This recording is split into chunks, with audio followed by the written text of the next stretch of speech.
होश में आओ, होश में आओ। मोदी सरकार होश में आओ, होश में आओ, होश में आओ। मजदूर विरोधी लेबर कोड नहीं चलेंगे, नहीं चलेंगे, नहीं चलेंगे, मजदूर विरोधी लेबर कोड नहीं चलेंगे, नहीं चलेंगे, नहीं चलेंगे। मजदूर विरोधी लेबर कोड रद्द करो, रद्द करो, रद्द करो, मजदूर विरोधी लेबर कोड रद्द करो, रद्द करो, रद्द करो। मजदूरों के नहीं चलेंगे। ये है हमारे जिला के अंदर जो है एक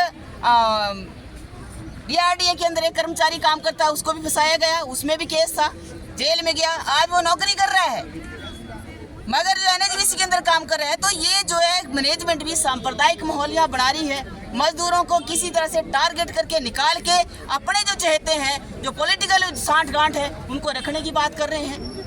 जिनकी जमीनें गई हैं उनको काम नहीं है, उनको नौकरी नहीं मिल रही है। तो राजनीति चल रही है। आने वाले समय में जब ये कोड लागू हो जाएंगे तो ये आप धरना नहीं कर सकते हैं, आप धरना करेंगे आपके खिलाफ FIR हो जाएगी, आपके ऊपर जो है वो धारा लग जाएगी BNS की, तो आपको तो अंदर कर देंगे। हड़ताल आप करेंगे तो 60 दिन का नोटिस देना पड़ेगा। अभी तो किसी को निकाल देते हैं, वर्कर खड़ा हो जाता है, अपना विरोध जताता है, कानून में उसका अधिकार है, मगर जब ये आ जाएगा लेबर कोड, आपको 60 दिन का नोटिस देना, तब तक तो सारे लोग निकल जाएंगे, है ना। यहाँ आप देखिए स्ट्रीट वेंडर एक्ट है, उसको लागू नहीं करते हैं। आज भी बोला फौज गई है इनकी कमेटी की रेडी फड़ी वालों को उठाने के लिए, तो कानून तो आप लागू नहीं कर रहे जो हो रहे हैं। सरकार क्या करी है? हिमाचल प्रदेश के अंदर जो है वो कर्मचारियों का हालत खराब है, तनख्वाह नहीं मिल रही है। आपने देखा मनरेगा कानून जो रोजगार गारंटी कानून था, वो सरकार ने अभी वो बिल्ली ला रही है। बस काम ही सरकार का है, नाम बदलो, बस यही है कि सरकार का नाम भी नाम बदलो। ये इतिहास में ही लिखा जाएगा कि इन्होंने स्कीमों के नाम बदले, जगह के नाम बदले, लेकिन जो जनता के लिए राहत देने चाहिए, महंगाई कम करनी थी, बेरोजगारी खत्म करनी थी, वो नहीं है। लेबर कोड आने से रोजगार के ऊपर भी असर पड़ेगा।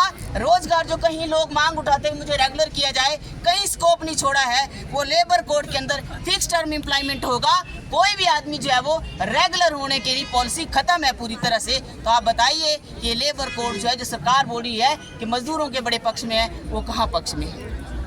तो ये है, हम सख्त विरोध करते हैं। आज हम आए हैं, हम पहले 26 को भी किया, आज भी हम कर रहे हैं, और आने वाले समय में जैसे केंद्रीय ट्रेड यूनियन फैसला लेगी, लंबी हड़ताल इसको लेकर होगी, क्योंकि ये मजदूरों के उसकी नौकरी से, उसके जीवन यापन से जुड़ी है, ये जिंदगी से जुड़ा मामला है। इसलिए इस मामले को जो है हम नहीं छोड़ने वाले हैं। सरकार को याद रखना चाहिए कि जिस तरह से किसानों ने भी जो 3 कृषि कानून लाए थे, वो आपको मजबूर होना पड़ा, ये बोलना पड़ा हमारे से गलती। एक दिन ये सरकार भी बोलेगी कि लेबर कोड भी हमारी गलती है।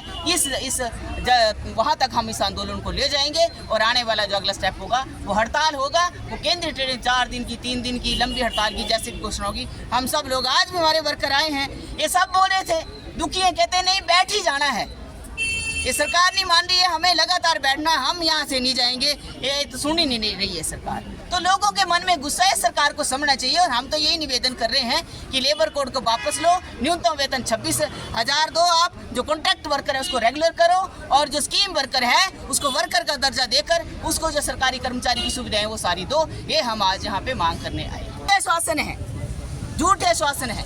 आप बताइए, स्कीम वर्कर ने इनके घरों का घेराव किया, मंत्री मीटिंग कर रहे हैं, पंजाब का मंत्री वहाँ से पंजाब में घेराव किया उसका कोठी पे, तो बोला भाई हाँ हमारे तो हिमाचल से कोई मंत्री नहीं है, लेकिन हमने फिर भी ज्ञापन जो भेजे हैं। लेकिन जहाँ जहाँ राज्यों से मंत्री हैं, बड़ा घेरा डाला है, उनकी घेराबंदी की है। अब देखते हैं, संसद में चर्चा हुई है, क्या सरकार करती है, पता चल जाएगा। पिछले 11 सालों से नहीं किया, अभी क्या करेंगे? रोजगार गारंटी योजना आपने देख लिया, नाम बदल रहे हैं, है ना। और रोजगार जो गारंटी योजना एक ही थी, जो आज़ादी के बाद जो है ग्रामीण क्षेत्र जिसमें विकास हुआ और लोगों को रोजगार मिलता था जब वो रोजगार मांगने जाता था, उसको खत्म कर दिया गया है। उसमें जो सेंटर का शेयर था, है ना, 90-10 का था, उसको 60-40 कर दिया गया। हिमाचल प्रदेश के अंदर जो है पहले से बड़ा भारी आर्थिक संकट है, और अब जब ये स्कीम आएगी तो इसका मतलब ये है कि लोगों को रोजगार नहीं मिला। जब पैसा नहीं होगा, ना विकास होगा, ना रोजगार होगा। तो ये सरकार सारा का सारा पूंजीपतियों के पक्ष में धड़ाधड़ जो है वो बेच रही सरकारी संस्थानों को, और जो है वो रोजगार को असुरक्षित कर दिया है, रोजगार को खत्म ही एक तरह से कर दिया है, और मजदूरों को जो है वो पूंजीपतियों के हवाले मरने के लिए छोड़ दिया गया है। ये कतई यूनियन जो है हम स्वीकार नहीं करते हैं, हम इसके खिलाफ लड़ेंगे, पहले से लड़ते हैं। इतिहास मजदूरों का लड़ाई करा है, और ये लड़ाई हम लड़ेंगे और जीतेंगे। आज की लड़ाई आपकी कब तक रहेगी ये? आज हमारा ये विरोध है, हम ज्ञापन देंगे और अपना विरोध जताएंगे यहाँ पे आपके मीडिया के माध्यम से भी, प्रशासन के माध्यम से भी। और ये हमारी चेतावनी है कि सरकार अगर बात करती है इसके ऊपर तो ठीक है, नहीं तो आने वाले टाइम में जनवरी फरवरी मार्च तक जो हड़ताल जो पूरे देश के अंदर होगी, चक्का जाम मजदूर करेंगे। ठीक है।